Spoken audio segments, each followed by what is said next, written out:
Welcome to Religions of the World. Buddhism, the religion of Buddhists. Buddhism is about 2,500 years old, and people who follow Buddhism are called Buddhists. Buddhists follow the teachings of a man called Siddhartha Gautama, also known as the Buddha. Siddhartha was born as a very wealthy prince, but decided to leave his wealth and palace behind so that he could travel and learn about how the world really was. Siddhartha was very kind to people and animals, and there are many stories about what he did that show the way of life that Buddhists follow. One of those stories is the Buddhist story of Siddhartha and the swan.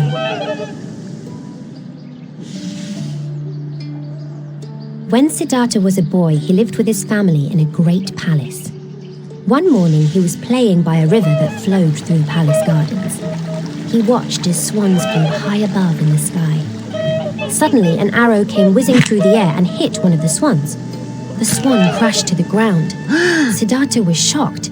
He ran quickly over to the wounded swan. He gently picked up the bird so he could carry it back to the palace to help it. On his way, he bumped into his mean cousin, Devdatta, who was carrying his bow and arrows. "That swan belongs to me," said his cousin.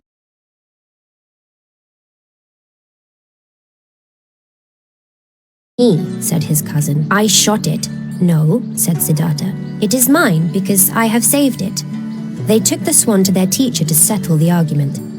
The teacher listened to both of them in turn and then said, "The swan belongs to Siddhartha because Siddhartha saved the swan's life and loved it." Devdatta was furious and he stormed off. Siddhartha smiled because he had saved the swan. He looked after the bird until it was better and then released it back onto the river. Like Siddhartha, Buddhists think that all living things are important, including all the animals.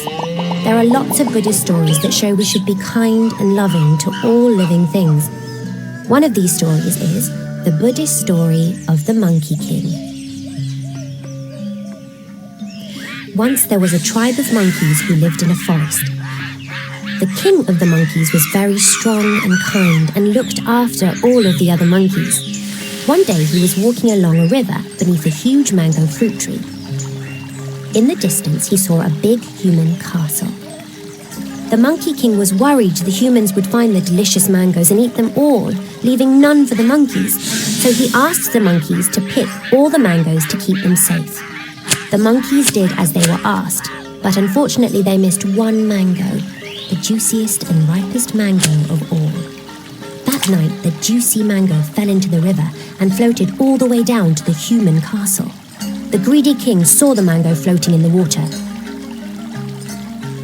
When he tasted it, it was so delicious. He called his army together and they set out to find all the other mangoes in the forest. The human king found the monkeys sleeping in the huge mango tree. He ordered his soldiers to fire their arrows at the monkeys so he could take all the mangoes the monkeys had hidden for himself. The Monkey King realized that he needed to help the other monkeys get away from the soldiers. The Monkey King stretched out his arms and legs to make a bridge away from the mango tree. All of the other monkeys climbed over him to safety. It was very hard work. The Monkey King was in lots of pain and it felt like his arms and legs might break. There were so many monkeys to help cross to safety. After the last monkey had crossed, the Monkey King collapsed in front of the Human King. The Human King was very confused and asked the Monkey King, "You are their king. Why did you do that for them?" The Monkey King explained, "It is because I am their king. I would do anything for them. It is my duty to care for them." The Human King was so moved he decided to be a good king to his people as well, and he ordered that the monkeys in the bamboo forest be protected forever.